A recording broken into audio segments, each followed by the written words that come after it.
گائے کے گوشت میں بیماری پہلے نہیں ہوتی تھی. جب سے انڈیا میں ہندوؤں نے مسلمانوں کو مارنا شروع کیا تو وہاں بعض مولویوں کو خیال آیا کہ اس طرح کی جعلی روایتیں, جو کتابوں میں تو بہت ساری جعلی روایتیں وہ نکالنی شروع کی ہیں. جی گائے کے دودھ میں شفا ہے اور اس کے گوشت میں بیماری. استغفر اللہ. تو گائے کے گوشت کا تو قرآن میں ذکر ہے. گائے قربان کرنے کا سورۃ البقرہ کس کے اوپر ہے؟ بقرہ کہتے ہی گائے کو ہے. تو اللہ تعالیٰ نے بیماری والی چیزیں آپ کو کھلانی ہیں. اور جو حضرت ابراہیم اور لوط علیہ السلام کے لیے جو فرشتے آئے تھے, وہ جو واقعہ قرآن پاک میں ایک سے زیادہ جگہ ہے, وہاں پہ ہے کہ بھنا ہوا بچڑا لے آئے. سنت ابراہیمی ہے بڑا گوشت کھانا. تو یہ بات غلط ہے کہ گائے کے گوشت کے اندر بھی ہے. باقی آپ کو کہ جی نہیں جی کوئی زیادہ کھا لے تو اس کا یورک ایسڈ بڑھ جائے گا. Sir excess of everything is bad. شہد جس کو نس قطعی ہے قرآن میں آیا کہ اس میں لوگوں کے لیے شفا ہے, لیکن اگر کوئی شخص جو ہے شہد کی روزانہ 10 چمچے صبح و شام چاٹنا شروع کر دے اور اس کے جسم کے اوپر بڑے بڑے پھوڑے نکل آئے گرمی کی وجہ سے, تو وہ کہے گا کہ شہد کی شفا ہی ختم ہو گئی ہے. اس طرح تو نہیں ہوگا نا. یعنی ہر چیز اپنی لمٹ کے اندر شفا ہے نا. تو گوشت کے جو ہے وہ, بلکہ گائے کا گوشت تو سر بہت طاقتور ہے. آپ ذرا ہندوؤں سے پوچھیں کہ وہاں پہ بھی اگر کوئی بالر آیا ہے نا انڈین ٹیم کے اندر تو مسلمان ہی آیا ہے, کیونکہ وہ لوگ ویجیٹیرین ہیں, گوشت نہیں کھاتے ہیں, تو طاقت ہی کوئی نہیں ان کے اندر. ویسے اب جو ماڈرن ہندو ہیں نا وہ آلموسٹ ویجیٹیرین نہیں رہے ہیں, وہ کھاتے ہیں, بڑے شوق سے کھاتے ہیں. ان کو پتہ چل گیا کہ یار, اور سائنس کی ترقی کی وجہ سے تو ان کی وہ جو متھ ہے نا وہ ٹوٹ گئی ہے. وہ یہ کہتے تھے کہ جی جانور جو ہیں ان کی جان ہے وہ آپ لے رہے ہیں. سر پودوں کی بھی جان ہے, پودے بھی خوش ہوتے ہیں, پودے بھی ناراض ہوتے ہیں, پودوں میں بھی میل ہے, پودوں میں بھی فیمیل ہے. یہ بھی چھڑ دو, اب آ کھاؤ. ہاں بیکٹیریا بھی لے رہے ہیں.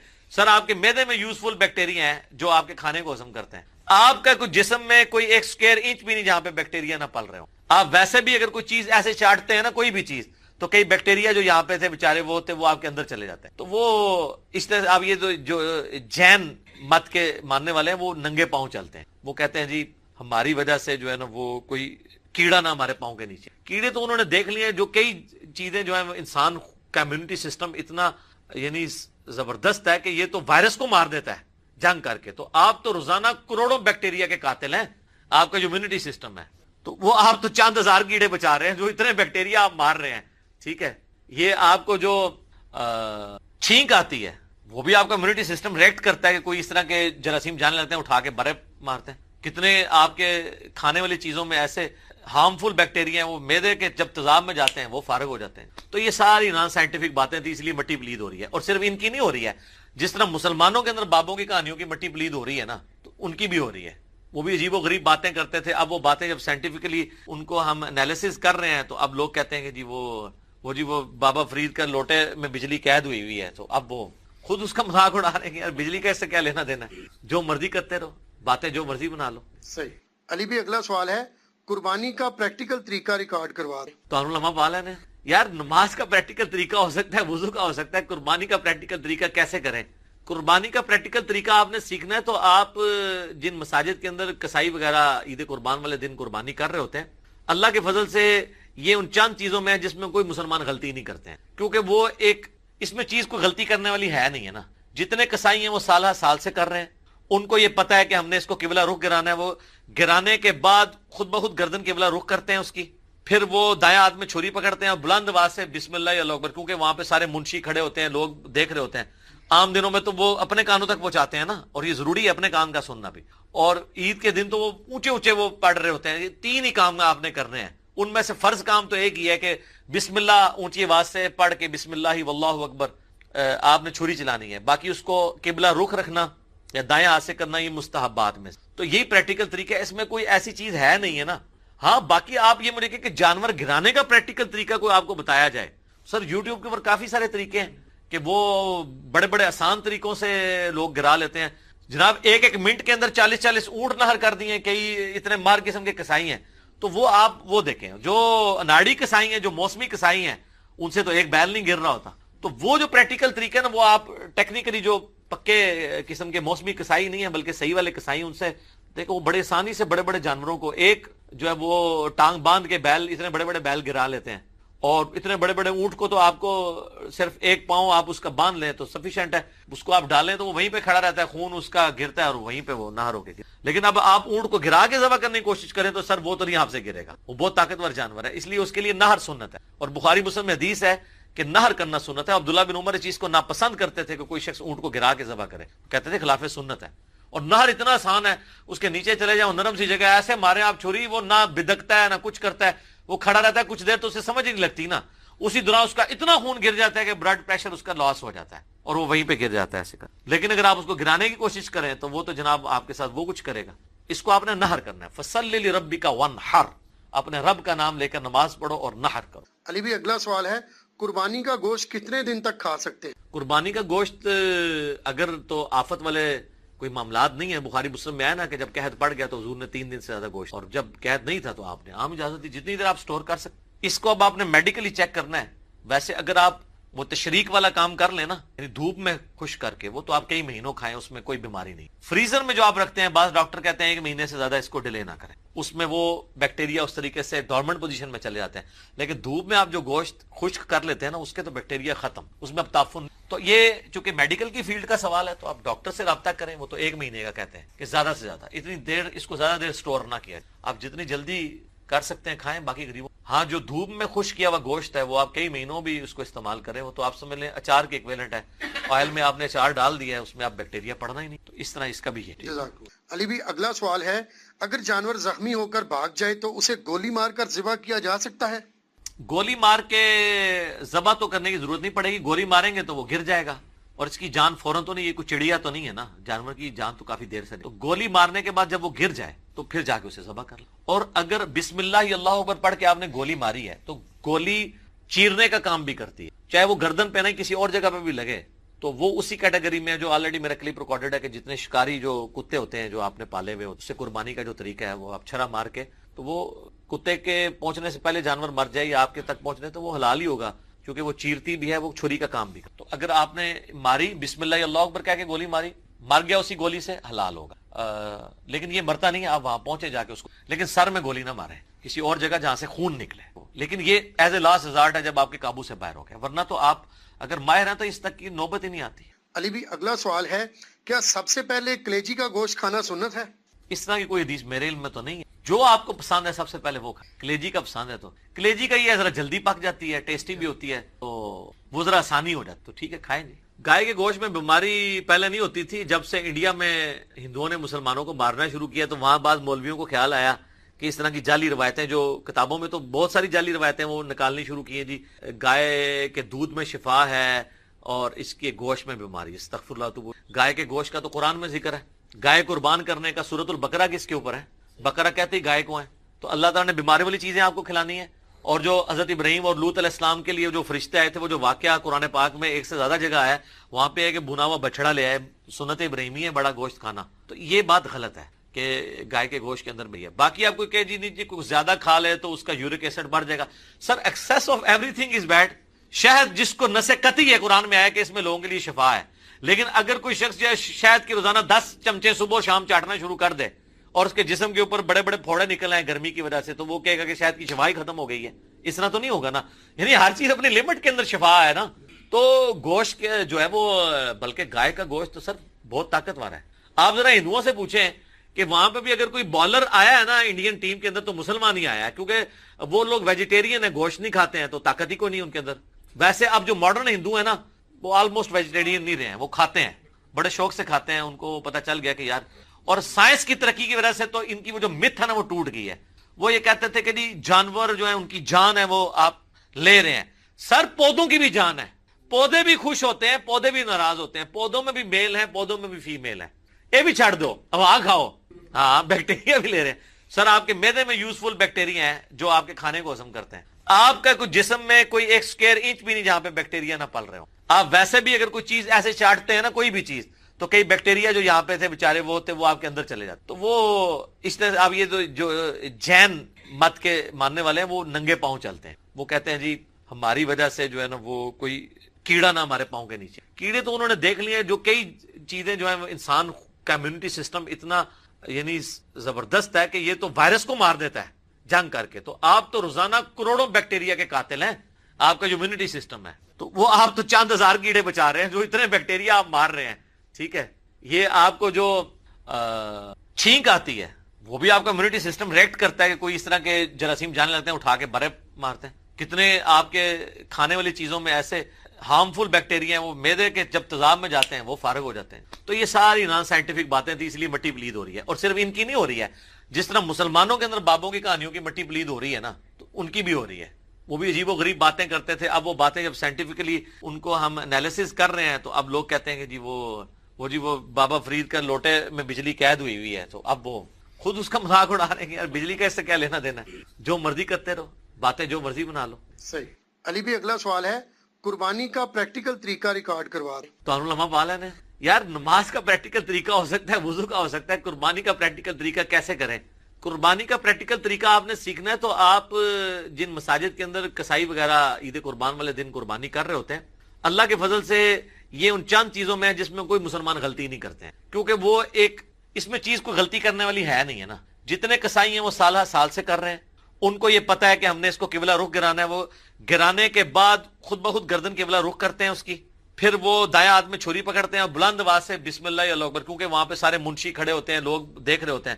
عام دنوں میں تو وہ اپنے کانوں تک پہنچاتے ہیں نا, اور یہ ضروری ہے اپنے کان کا سننا بھی.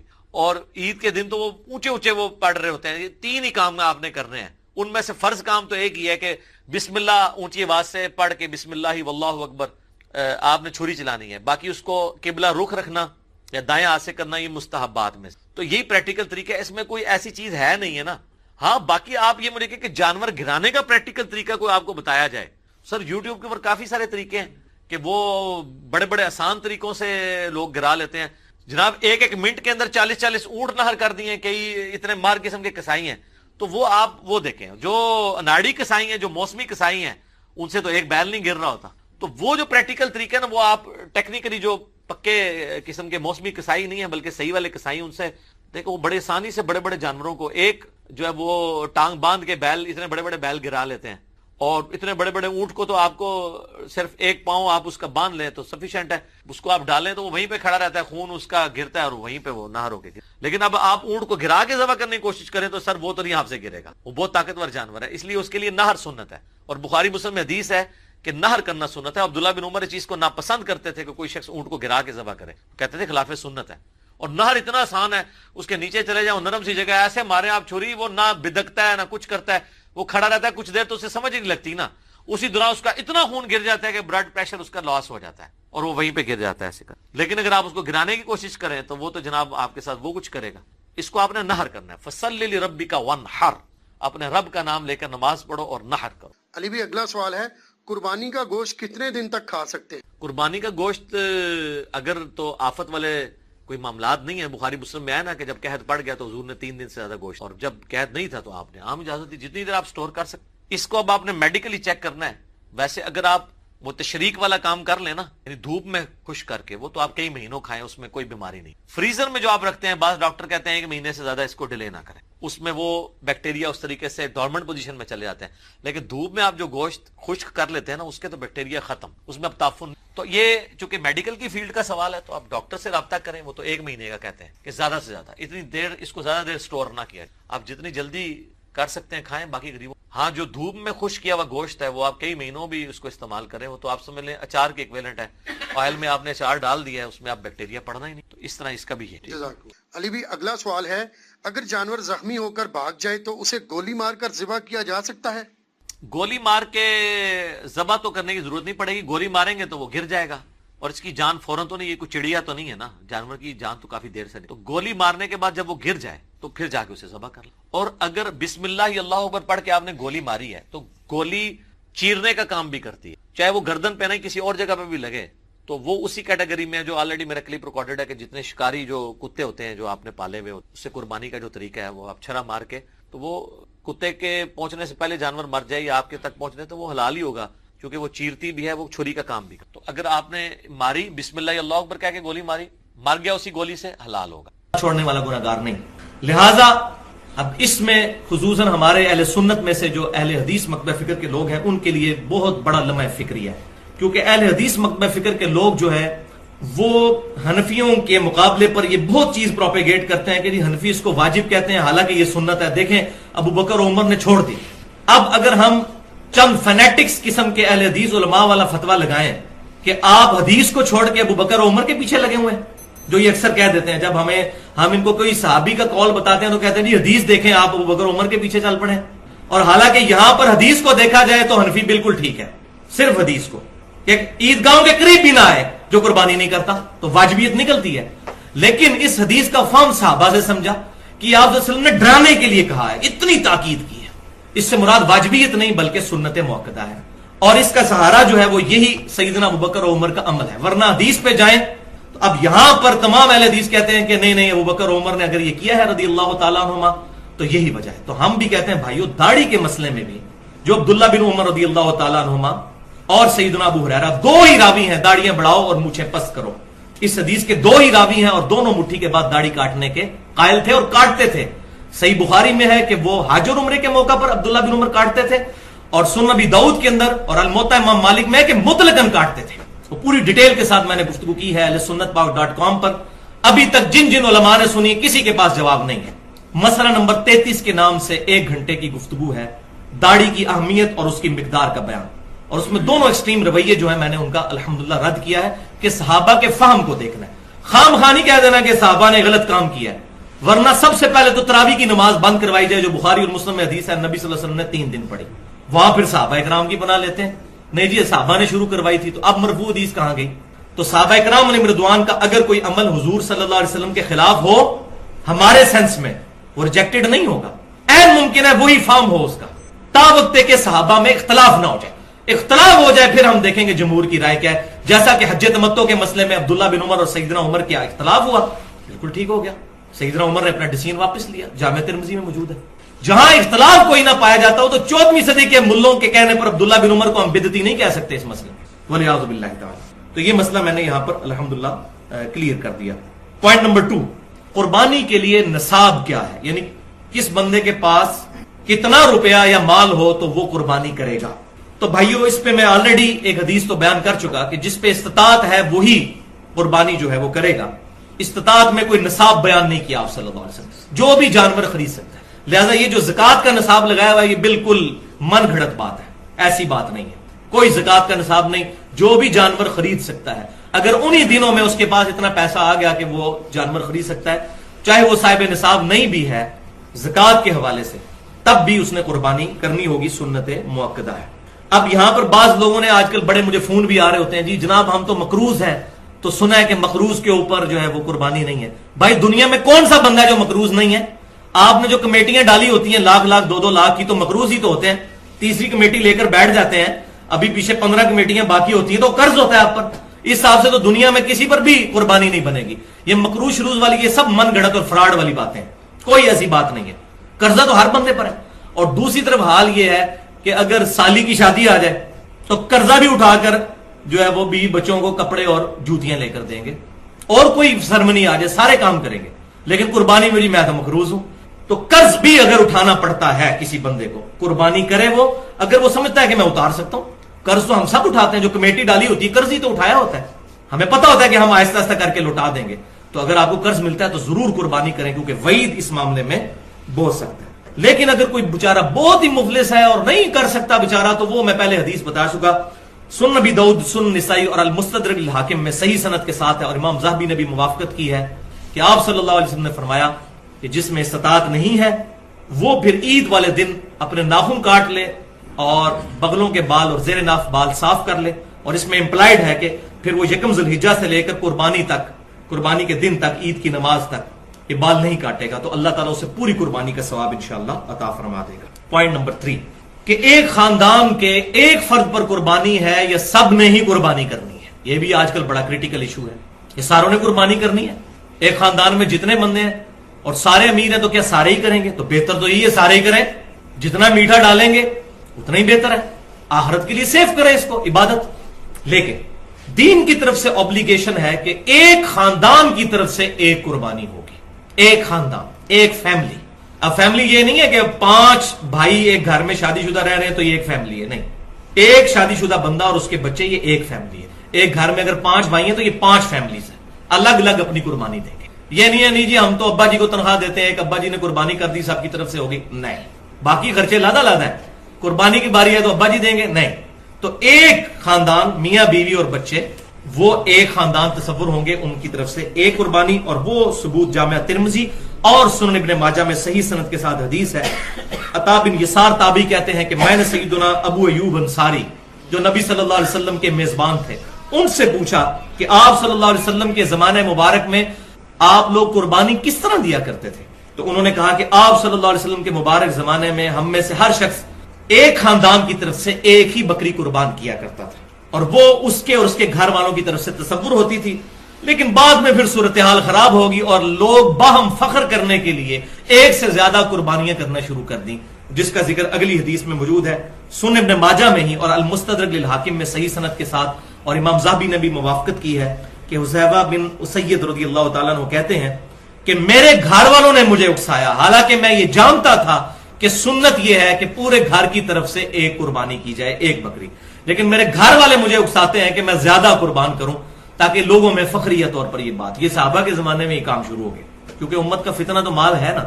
تو پھر وہ صحابی کہتے ہیں کہ اب ہم زیادہ قربانیاں کرتے ہیں، اگر نہ کریں تو لوگ ہمیں کہتے ہیں یہ کنجوس ہے، اس زمانے میں بات ہو رہی، کنجوس کہتے ہیں۔ تو یہاں پر یہ بات بھی سمجھ لیجئے کہ جو بیرون ملک لوگ آباد ہیں وہ گھر والوں کو یہاں پیسہ بھیجتے ہیں، تو وہاں ان کو قربانی پھر کرنے کی ضرورت نہیں ہے، بیوی بچے ادھر ہیں، ماں باپ ادھر ہیں، تو وہاں سے پیسے بھجوا دیے تو اس کی طرف سے قربانی ہوگی، وہ خاندان کا سربراہ ہے، یہ نہیں ہے کہ اس نے لادہ ادھر قربانی کرنی ہے۔ اسی طریقے سے فطرانے کے پیسے، باقی چیزیں جو ہے وہ یہاں پر اگر کوئی بھجوا دیتا ہے تو یہاں پر دے دیں گے تو ادا ہو جائے گی۔